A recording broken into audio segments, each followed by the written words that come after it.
Hello, this is Marhadat. After we have configured Ethernet 1 as DHCP client and it has received an IP address from our ISP and the router came online. What we need to do now is to configure the wireless. We need to configure the wireless as only as RF, okay, like radio frequency. It doesn't mean that now if we connect to the wireless then people can go to the internet, because there are some more steps to do. But we only need to configure the wireless as a transmission media at this moment, okay? That means we have to configure to put a password for the wireless. In case people want to log into the wireless, they need to put a password. And then we have to create the SSID. That means the name of the wireless. And also we have to create the type of the wireless we need to use and which band. So we are going to only now work on the wireless.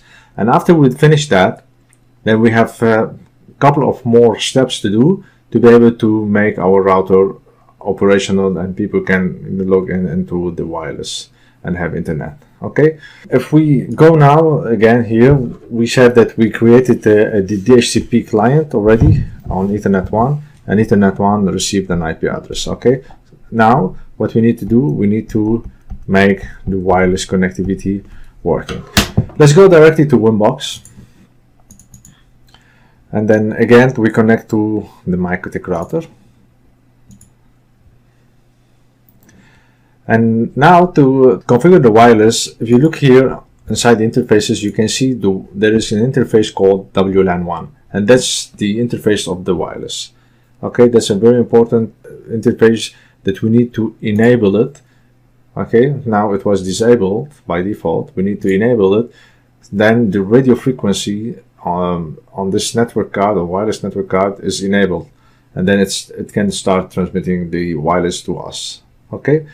That's first step, we need to enable it. Step number 2, we have to go inside the wireless here to be able to make the configuration.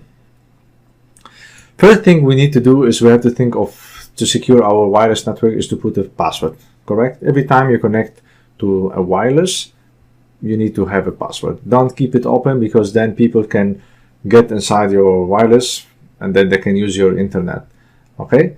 To do that, inside when we go to wireless and then you have this wireless table, you have something called security profile. We go to security profile, and you can see by default there is a security profile, but that's none.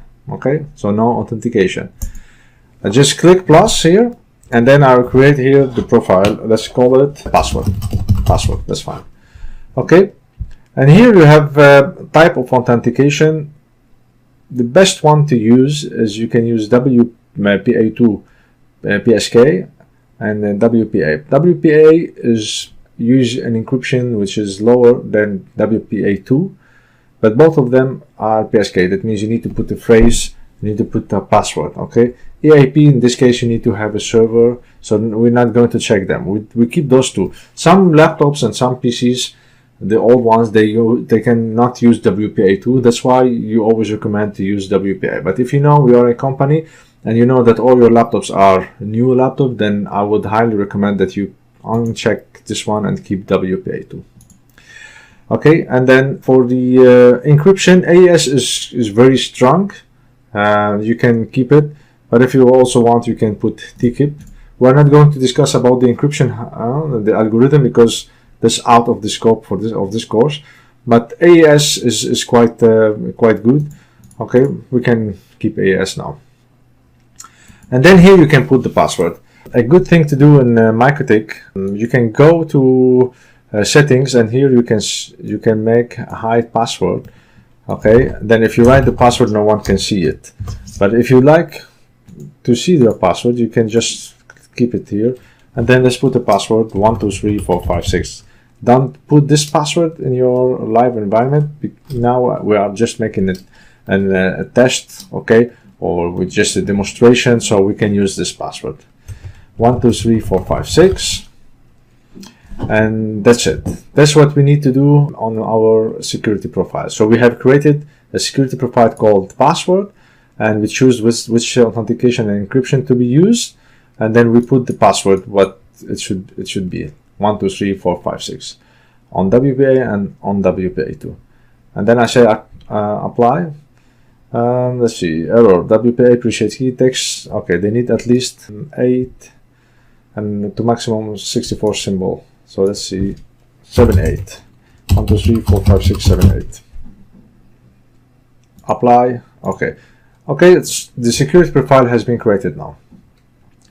The second step to do is we go from here directly to interfaces inside again the wireless. And this wireless which we have enabled, if you remember, we were here in interface and we enable it. Okay. We go back here, double click on it. Step number 1 in the configuration, we need to make the mode access point bridge. Access point bridge, that means that this MikroTik will be providing internet to PCs, to laptops, to tablets, to smartphones. Okay, there are many modes here. Again, that is outside of the scope of this course, but just to be able to make your MikroTik router as an access point, you have to click on access point bridge. And then the band is this router doesn't have the 5 GHz band, so we are going to use the 2 GHz. But you can choose, I want band 2 GHz B, or only G, or BG, or N, or BGN. Now, B is slower than G, G is slower than N. Okay, so the technology of N is newer than G and then B. What you can do, again, some laptops or some equipments, they only work on B. Some others, they work on all the bands. I would prefer that you go and choose this one, BGN. Okay, now the channel width and the frequency, we can keep it the same. Here the SSID, the service set identifier, that means the name of the wireless, which we can see it on our phone, on our laptop, or on our tablet. Okay, the one that we need to connect to it. Let's call it, for example, test wireless. Okay, test wireless. We keep everything the same. Only here the security profile, we can just change it and put the profile that we created, the security profile that we created, and we name it password, if you remember. Okay, so what I've done here, I changed the mode, I made it access point bridge. I put the band 2 GHz BGN, and then the SSID is the name of the wireless that the router will be sending, so people to be able to connect to it will be test wireless. And then I have put the security profile password, which is 1, 2, 3, 4, 5, 6, 7, 8. And then I say apply and OK. In this case, I have already configured my wireless correctly, and at this moment my router is sending the wireless, the SSID, and if people connect to it now, they can, but they will not get an IP address and they will not be able to go to the internet. Okay, so this is the video that I want to show you now. This is the second step. Let's go now to the upcoming step and see what we have to do to be able to let our MikroTik router provide internet wirelessly to